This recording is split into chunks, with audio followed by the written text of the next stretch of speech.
The information contained in this podcast is an expression of opinion and does not constitute investment advice. This is the Gold Money Foundation podcast with Alistair McLeod, keeping you up to date with expert opinion on precious metals and the markets.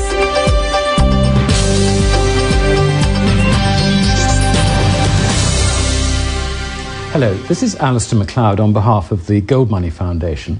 And with me I have Michael Checkan of Asset Strategies, who's come all the way from America to talk at a conference in Zagreb. Michael, welcome.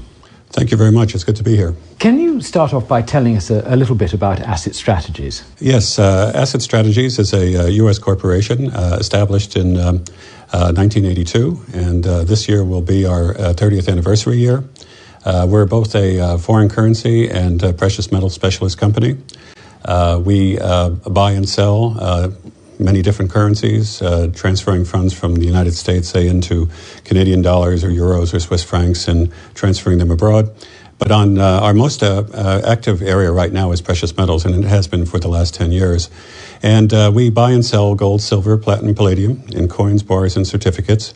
And we also, by the way, have on our website the Gold Money link, because we think very highly of gold money. Which is a good opportunity for you to tell us the website link. If you can, you tell us what your website is, so that our listeners can tune in. Thank you, Alistair. It's www.assetstrategiesruntogether.com. It's ASSETSTRATEGIES.com. Lovely, that's brilliant. Now, we were talking earlier, and I was fascinated with some of your stories about doing cross-border deals for, sort of Vietnamese refugees and so on. Right. I mean, that's a very interesting background. How did you get involved with that? Well, I worked for 16 years for a gentleman named Nicholas Deek. And Mr. Deek had a worldwide organization called Deek Pereira, and it was the largest precious metals foreign currency company in the United States. Also, he had banks in Europe, being Focal Bank in Geneva and Zurich, and in Vienna it was Bankhaus Deek. And also there were offices in Asia. So as a result of this international network, which was at the time the largest precious metals company and foreign currency company in the world, I was able to learn basically about the different avenues of transferring funds and also dealing in precious metals. Oh, right. And but the story about the refugees, I thought, was very instructive of how Vietnamese refugees either arrived in the camps in America with gold and silver or dollars, in which, or even checks drawn on banks in foreign currencies, in which case they were all right, compared with the people who brought out Vietnamese currency. I can't remember what it was at the time, which of course was worthless. Yeah, this is a very good point, and it's really a lesson with regard to gold. As we both know, gold is the only real money. Everything else is fiat money. But in 1975, when I had the opportunity to assist the refugees when I worked for Deek Pereira, I worked out of a camp in Florida, in the panhandle of Florida, called Eglin Air Force Base. And the people that were coming out were coming out, as you can just imagine, as Vietnam was falling. So the piastres they brought out, I had to tell them were worthless, because it was only as strong as the country, and the country had fallen. However, others had brought out with them gold, and it came in actually two forms. One would be in a typical way it's traded in Asia, which is even going on to this day, which is in the form of taels. That's TAELS. And the taels were 37.5 grams or 1.2 ounces. So what we did was we had a translator, and we took their taels in, put it on a scale, and we also did some acid testing to see that it was gold. And then we would pay them out at the market price. At that time, the price of gold was running between $150 to $175. And also they came out with jewelry, because it's quite customary in Asia to wear your wealth. And they would come out with what amounted to 22-karat gold jewelry, and we in turn would put that on a scale, do a quick acid test, and then buy that and pay them out in either cash or in the form of travel checks. Right, so that was one of these rare occasions, I mean, thankfully rare occasions, when it's money of last resort, as it were, really became extremely useful. Now, you still have Asian connections in the sense that you were speaking today, amongst other things, about gold and silver in Asia. Is that a market you're still you follow very closely? I mean, you mentioned Hong Kong. What is your involvement in that part of the world? Well, it's my view that the wealth of the world is being transferred from the west to the east. Yes. So I think we have to look at Asia. And when you look at Asia and you look at gold, there are two prominent countries that are most known for this. One is India, which is kind of historical and traditional. It was at one time the biggest importer of gold. It still is one of the biggest importers of gold. And the other one is China. And China, of course, over the last maybe 20, 25 years has been growing at a very accelerated pace. They've had double-digit GDP growth. Of the 1.3 billion people, 300 million people have had some success in gathering wealth. And they don't have a lot of alternative investments in China. So people in first line go to real estate. But that becomes very expensive, and they now go and look at gold as a way of not necessarily making an investment, but in first line to actually use it as insurance, wealth insurance. And it's not just for an individual, it's for a family. Because that's the way they are. It's a family unit that they work through. And so we, a good friend of mine opened up an office in Shanghai. This was 2 years ago. Previous 2 years, he had opened one in Hong Kong. And what I'm hoping to do at some point is to work with him to develop some business, mutual business. He has a much larger company than I do, and I think by working together, I think we may be able to assist some of the Chinese with regard to their look for wealth preservation and investment. Does this tie in at all with the new silver contract, which I think is due to start in Shanghai fairly soon? That presumably is going to be an interesting market as far as you're concerned. Yes, actually, there is a company that I'm aware of that just opened up an office. This is an American company that went into a joint relationship with the Chinese in Shanghai, and they are basically it's a refinery and mint, and they will be supplying that market. At the present time in China, there is not a lot of interest in silver. When I talk about China, I'm talking about mainland China. However, in Hong Kong, on my last trip there, which was just last year, and I go over about every year or every 2 years, I noticed that there was a lot of dealing in silver, where in the past it was primarily gold. And I think with the price of gold going up as it has from 2001 of $250 an ounce to as high as $1,930 an ounce, it has taken the small buyer out of the market. So now they're looking for what is viewed as the alternative to gold, which is silver, or as we sometimes call it, the poor man's gold. Yeah, that's an interesting point, and I think this was very much the experience in America too, when gold was running up. I think people like Eric Sprott were telling us that they were finding this, that money for money, there was as much money going into silver as there was gold, implying that the then ratio, which was about 40 to 1, people were buying about 40 ounces of silver to 1 of gold. Hasn't done us a lot of good in the short term. But do you find that when you get consolidations in the market like this, that your buyers or your customers, whether they're buyers or sellers, get sort of worried about it, or are they really in there for the long term? Well, our particular clientele, and I'm talking primarily about a U.S.-based clientele, they are not traders. They are buy and hold people. They're looking for the long term, and typically they buy gold specifically as a percentage of their portfolio. Oftentimes, 5% of their investable portfolio as an insurance, and that's against chaos. It's their golden anchor. And then what they do, depending on what the market is doing and what their comfort level is, they will buy gold, silver, platinum, and some even palladium. Platinum and palladium they view as a bit more risky than they see as gold, for example. And so they're longtime buyers and holders of the metal. At the present time in the United States, I can tell you since last October, the market is typically driven by either fear or greed. And right now, fear is predominant out there, and it just doesn't affect the precious metals market.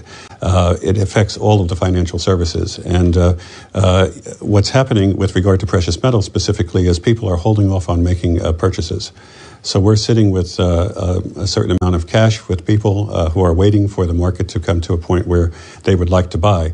Now, this to me, I don't believe in market timing. I believe in dollar cost averaging in and out of markets. But again, it's what the client wishes.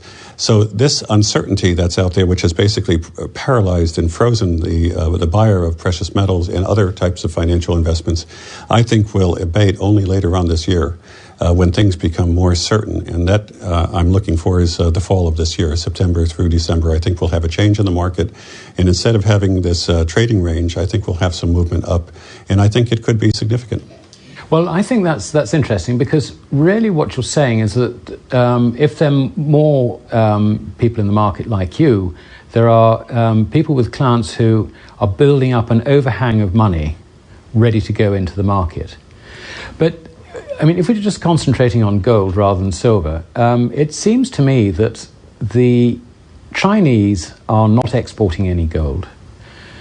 The Chinese government, I don't know if they're in the market buying gold, but certainly the Chinese public are in there, as you've alluded. And I think we're almost at the point where they're overtaking the Indians in terms of demand. The Indian government have just removed this idea of a tax on gold. They've given that idea up after a lot of pressure from the market. There is about, on an annual basis, something like 2,700 tons being produced. China's probably, I mean, if you take out the Chinese production, the Russian production, and so on and so forth, you cut that back to what? A bit under 2,000 tons, I should think. I don't know, I'm just guessing. Then you've only got 2,000 tons. And it seems to me that between India and China, that's more or less spoken for, isn't it? So where's, apart from central banks maybe trying to depress the price, whether that's true or not, we don't know, where do you see the stock coming from? Well, first with regard to India, just a comment about that. Asians buy against weakness in markets, and Westerners, particularly Americans, buy against strength. We panic. We panic. We've missed a boat. So but it's an Anglo-Saxon attribute. There you go. And what's happening in India right now is that the rupee has gotten a lot weaker. So it means that the gold price for Indians has gone up. Has gone up in value. So that's affecting the physical supply of metal on the market. China is quite interesting because, unlike the United States, they encourage their citizens to buy gold. In the United States, I wouldn't say the U.S. government discourages it, but they don't talk about it. And when you look at the mainstream press, they always write negative articles about gold. They don't recognize that gold is actually money and that it's an asset class. Well, in China, they want their citizens to buy gold. And in fact, the gold that they are producing, and they're the number one producer of gold in the world now, is going to the government. And with regard to their holdings, what they're trying to do is, since they're sitting on so many dollars at this point, they're trying to reduce the amount of dollars that they have. And they're doing that in a number of ways. One, they're diversifying into different currencies. So they basically have a basket of currencies that they're buying. And two, what they're doing is they're doing outreach throughout the world, and particularly in developing countries, where they're coming in and trying to lock down resources. So they're not only looking to lock down petroleum, obviously, but because there is not a lot of petroleum in China, but they're also trying to lock down natural resources such as copper, and also, of course, gold. They're active in Latin America as well. So but as we both know, it takes a long time to get a mine to operate, at least 5 years. And what's happening now is the amount of gold coming out of the mines has been diminishing because these mines are being worked down. Well, the grades are falling all the time. And the grades are falling all the time. So, and of course, the expenses are going up. Yes. That's the other side, because the energy is going up. Exactly. Yeah. That's interesting. And you also have contacts into the gold market in China at the government level. Do you get any feeling from that in terms of demand for, I mean, particularly, sort of, if you like, the government, how the government is promoting gold in China? It seems to me that they are definitely promoting it, as you said just now. But tell us a little bit about, is it China Gold, your contacts there, and yes, and what you have gleaned from them? Yeah, China Gold is the leading seller of gold in China. This is there's Chinese like to buy gold that is part of the lunar series. For example, this is the year of the dragon, and so they like to buy gold medallions with which they wear and as a decoration. But it's also they're buying it really for the intrinsic value, not for a piece of jewelry. They sell different types of gold. The most popular, I would say, for people of wealth there would be the kilo bars. And you have to remember that this dynamic, as I mentioned earlier, has affected 300 million people in some way, but only a very few have really taken advantage of it and become millionaires. I think there's more millionaires per year coming out of China than there is anywhere else in the world. Yes, indeed. But what also is happening is that a lot of these Chinese, through relationships, have gotten their money out of the country through Hong Kong. And there is a gold path that goes from Hong Kong into China. So it goes, gold is not coming out of China, more gold is coming into China through Hong Kong. So this is a market that I think is still embryonic. I mean, 15 years ago, you wouldn't be able to buy gold. The government controlled it, and now they're making it open to the general public, and they're encouraging people to be capitalists and free market people. And in fact, I sometimes think that they're better capitalists than the Americans are. Because we're getting more regulation, we're getting more controls on our ability to do business. And as a small businessman, this takes its toll. And it should be recognized that the small business person in the United States is the one who's basically creating jobs. And yet these are the people that are under attack with not only regulation but also taxes. Yes, that's right, and that's certainly true, I think, also all around Europe. I mean, I sometimes feel that France hasn't got a small business bit, except for sole traders, literally, because, the cost of employing people, the regulations and all the rest of it, basically means you've got to be very, very big and have the legal departments and the HR departments and the profit margins to absorb it, or you're just basically a farmer selling off a market stall. And I understand from a friend who has been in France for some time with a company that they actually have police that go around to check if somebody's working more than 40 hours because what they view is that if you're working more than 40 hours, you're taking a job away from somebody else. It's a bit which naive. Of course is mad, It's Yes, I like your comparison between the America, the Americans, if you like, and the Chinese. I mean, I do feel that if either an American or a European knocks on your door, he's going to tell you what he thinks. Whereas if a Chinaman knocks on your door, he's going to ask, can we trade? Right, exactly. It's a totally different attitude, isn't it? Yeah, it certainly is. Now, Michael, you're in Europe and you're doing a bit of a grand tour. You flew from Vienna to Zagreb, and I think you're going on to Georgia, aren't you? I'm going on to Tbilisi for 3 days. I was approached by a bank there that wanted to know more about precious metals, and I met one of their representatives in Washington, D.C., and he's invited me to visit with him. And that's just a tip. If you invite me to go somewhere in the world, I will probably go. So just keep that in mind in the future.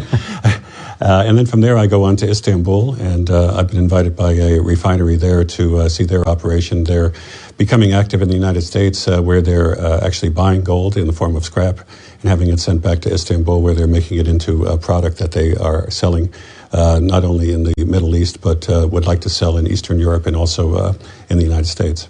Well, Turkey is very, very interesting because that's become, the central bank there has tried to persuade its citizens to put gold in and sort of issue gold certificates against it, which of course everybody gets very suspicious about.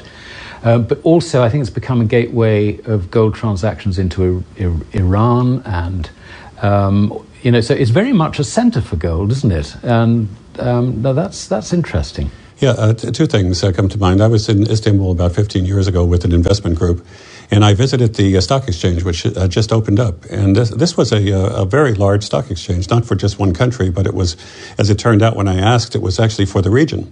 And what they saw and what they envisioned was that there was a lot of natural resource wealth that's going to be coming out of that area, as I call it. This is the Chaostan area, Chaostan area.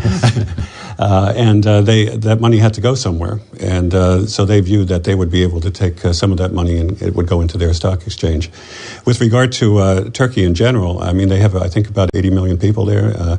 This is, in my view, they are going to be the power in the Islamic world. They have the people and the resources, and they're growing at about 8% GDP growth per year. On the gold side, I'm going to be taken down into this company's shop, which is in the Grand Bazaar, and they still do business the old world way, where it's a handshake, means that you've got a done deal. And I will be taken into the gold area where they're buying and selling gold on a regular basis.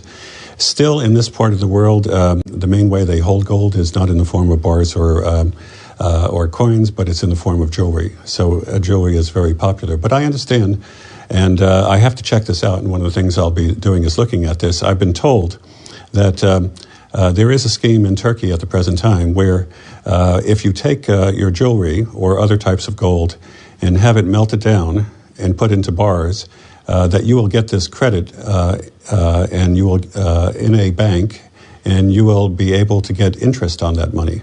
And I think this is a wonderful way of making a real money asset with some return on the investment as well. And I would assume that at some point the banks would also enable you to make loans against that, even very conservative loans, so that, again, gold becomes much more flexible than it has been in the past. Absolutely. Well, Michael, thank you very much indeed for taking time to tell us about all these different parts of the world. It's very nice to speak to someone who's got the experience that you have. And good luck on your trip to Tbilisi. I look forward to it, and thank you very much for the opportunity. Thank you. Subscribe to the Gold Money newsletter at www.goldmoney.com to receive email updates on new articles, videos, and iTunes podcasts from our Gold Research section.